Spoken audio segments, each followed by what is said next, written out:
বিএনপির যেই ফুলের বাগান, এই বাগান ধ্বংসের জন্য একজন সালাউদ্দিন আহমেদই যথেষ্ট।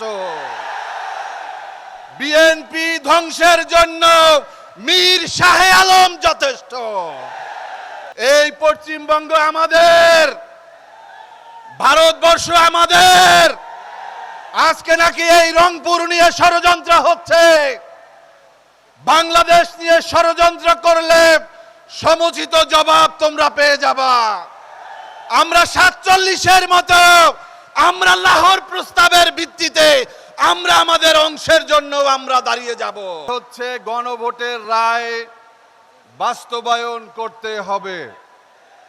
আমরা এই রায় বাস্তবায়নের জন্য দীর্ঘদিন যাবৎ কাজ করে আসছি, কিন্তু গত পরশুদিনে আমরা লক্ষ্য করেছি একজন সংসদ সদস্য যিনি ঋণ খেলাপির দায়ে শপথ গ্রহণ করতে পারেননি, কোর্ট থেকে রায় দেওয়ার সাথে সাথে রায়ের কপি নির্বাচন কমিশনে জাতীয় সংসদ ভবনে দেওয়ার আগেই তার শপথ হয়ে গেছে।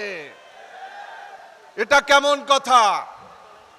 আমরা দেখতে চাই মাননীয় প্রধানমন্ত্রী, আরেকটি রায় হয়েছে, সংবিধানে গণভোট সংযুক্ত হয়েছে। এবার আপনাকে করতে হবে এই গণভোটের রায় বাস্তবায়ন করতে হবে। আল্লামা দেলোয়ার হোসেন সাঈদী বলেছিলেন, একটি ফুল বাগান ধ্বংসের জন্য একটা হুতুম পেঁচাই যথেষ্ট। মাননীয় প্রধানমন্ত্রী, বিএনপির যেই ফুলের বাগান, এই বাগান ধ্বংসের জন্য একজন সালাউদ্দিন আহমেদই যথেষ্ট। বিএনপি ধ্বংসের জন্য মীর শাহ আলম যথেষ্ট।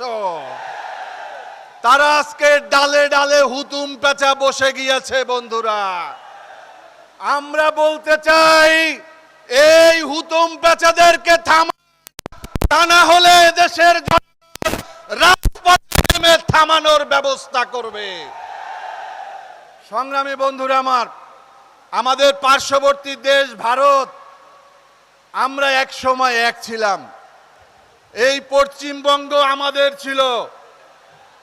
এই পশ্চিমবঙ্গ, পূর্ববঙ্গ, এখানের মুখ্যমন্ত্রী ছিল শেরে বাংলা একে ফজলুল হক। এখানের মুখ্যমন্ত্রী ছিল খাজা নাজিমউদ্দিন।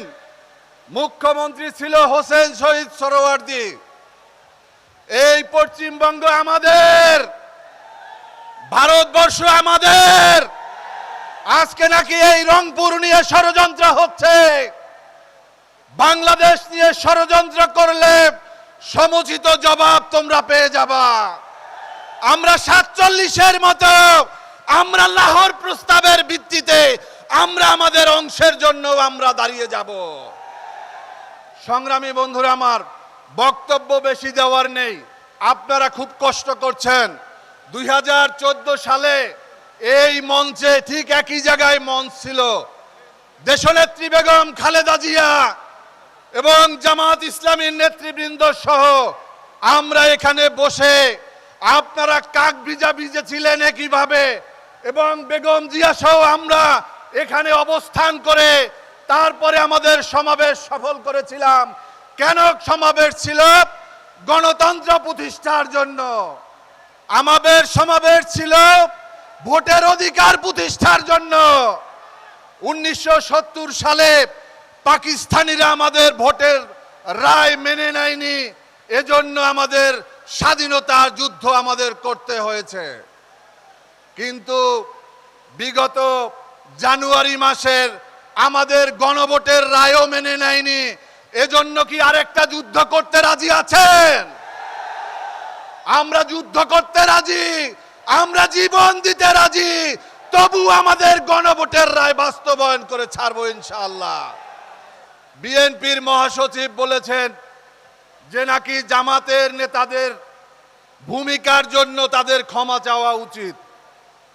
আমি তো ভেবেছিলাম যখন শুরু করেছে মাননীয় মহাসচিব বলবেন যে আমার পিতার ভূমিকার জন্য আমি আপনাদের কাছে করজোরে ক্ষমা চাই। আমরা তো চেয়েছিলাম আমির খসরু মাহমুদ চৌধুরী বলবে আমার পিতার ভূমিকার জন্য আমি ক্ষমা চাই। বেগম খালেদা জিয়া এখানে বসে বলেছিলেন যে মাওলানা মতিউর রহমান নিজামী, মাওলানা দেলোয়ার হোসেন সাইদি, আলী হাসান মুজাহিদ, কাদের মোল্লা কামারুজ্জামান এবং বিএনপির নেতা